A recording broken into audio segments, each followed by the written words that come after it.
نفسانی باتیں کرنا یا شہوانی باتیں کرنا اور کسی قسم کی حکم عدولی اور نافرمانی ناجائز ہے. ولا جدالا، اور اسی طرح جدال بھی حج کے دوران نہیں ہے. اب یہ جو حکم ہے یہ قابل غور ہے. کیا اس کا برعکس جائز ہے؟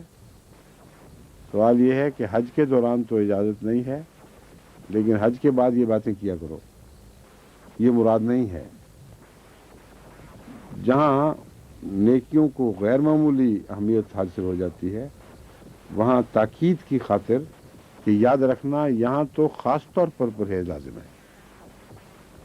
یہ نہیں کہ واپس جا کے تم ساری باتیں شروع کر دو کیونکہ حج ختم ہو گیا.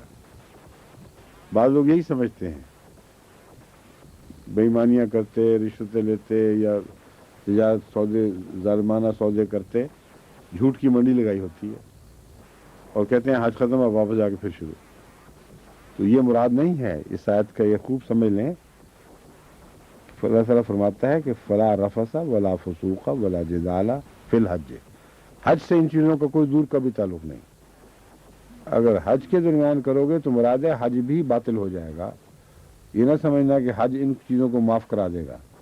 بعض لوگوں کا خیال ہے کہ حج میں گناہ بخشے جاتے ہیں تو یہ کام بھی ساتھ ہی ساتھ بخشے بھی جائیں گے. تو فرمایا ایسا نہیں ہو سکتا. حج مارا جائے گا، گناہ نہیں بخشے جائیں گے. وما تفعلوا من خیر یعلمہ اللہ، اور جو کوئی بھی تم اچھی بات کرو، بھلی بات کرتے ہو، یعلمہ اللہ، اللہ اسے جان لے گا یا جانتا ہے. جان لے گا یعنی جب تم کرو گے خدا اسے جان لے گا. وَتَزَوَّدُوا فَإِنَّ خَيْرَ الزَّادِ التَّقْوَىٰ، اور سفر پر جاؤ تو زاد راہ لے کر نکلا کرو. ہر مسافر اپنے لیے کچھ خرد و نوش کا سامان، کچھ ضرورت کی چیزیں لے کر سفر پر نکلتا ہے. تو فرمایا یہ ایک اصول ہے، یاد رکھنا. حج کے موقع پر جو سفر کا زاد ہے وہ تقوی ہے. بس تقوی کے بغیر اگر نکلو گے حج کے لیے تو بھوکے مر جاؤ گے، کچھ بھی ہاتھ نہیں آئے گا. اس لیے حسب حالات رسمیں اختیار کرنی چاہیے. حج کے لیے نکل رہے ہو تو یہ ساری چیزیں چھوڑاؤ پیچھے، فسوق یعنی جو بھی دال وغیرہ ہے، اور حج میں جا کر تقوی سیکھو. جب سیکھ لو گے تو واپس جا کر ان چیزوں کی طرف نہیں لوٹو گے. پھر تم کس طرف لوٹو گے؟ 7 روزوں کی طرف، مطلب اور نیکیوں کی طرف. تو بدیوں کی طرف نہیں لوٹنا، نیکیوں کی طرف لوٹنا ہے. وَاتَّقُونِ یا اولی الالباب، اور میرا ڈر، میرا تقوی اختیار کرو اے عقل والو. لیسا علیکم جناح ان تبتغوا فضلا من ربکم، تم پر کوئی گناہ نہیں ہے کہ تم اپنے رب سے فضل چاہو. اب یہ وہی بات جو میں پہلے بھی سمجھا چکا ہوں، اس کا یہ ترجمہ نہیں ہے کہ تمہیں گناہ نہیں ہے، بے شک فضل چاہو. اس لیے کہ کوئی سوچ بھی نہیں سکتا کہ یہ گناہ ہوگا. مراد ہے گناہ تو نہیں، کیوں نہیں چاہتے تم؟ کیونکہ گناہ ہو جائے گا، تم اپنے رب سے فضل کیوں نہیں چاہتے؟ یعنی دنیا میں لوٹ کر باطل ذریعوں سے جو تم دولت ڈھونڈ رہے ہو تو کیا تمہیں گناہ ہے جو کہ خدا تعالیٰ سے فضل نہیں چاہ رہے؟ یہ مراد ہے. تو کہیں گے گناہ تو نہیں ہوتا تمہیں، چاہو اپنے رب سے فضل. اچھی بات ہے، اس میں جھجکنے کا کون سا موقع ہے؟ مطلب دوسرے ذریعے سے نہ چاہو، رب سے چاہو. یہ مفہوم ہے اس کا اصل میں. لیسا علیکم جناح ان تبتغوا فضلا من ربکم، تمہیں کوئی گناہ ہو جاتا ہے، تم کیوں خدا سے فضل نہیں چاہتے؟ اپنے رب سے فضل چاہو. فَإِذَا أَفَضْتُم مِّنْ عَرَفَاتٍ فَاذْكُرُوا اللَّهَ عِندَ الْمَشْعَرِ الْحَرَامِ، پس جب تم عرفات سے لوٹو تو اللہ کا ذکر کرتے ہوئے لوٹو. فَاذْكُرُوا اللَّهَ، اللہ کا ذکر کرو، یعنی اللہ کا ذکر کرتے ہوئے لوٹو. یا ذکر کرو مشعر الحرام کے پاس، وہ ذکر کرتے ہوئے تو لوٹتے ہی ہیں. یہاں اگلی آیت کا ٹکڑا بتا رہا ہے کہ اور مضمون ہے. فَاذْكُرُوا اللَّهَ عِندَ الْمَشْعَرِ الْحَرَامِ، مشعر حرام کے پاس ٹھہر کر.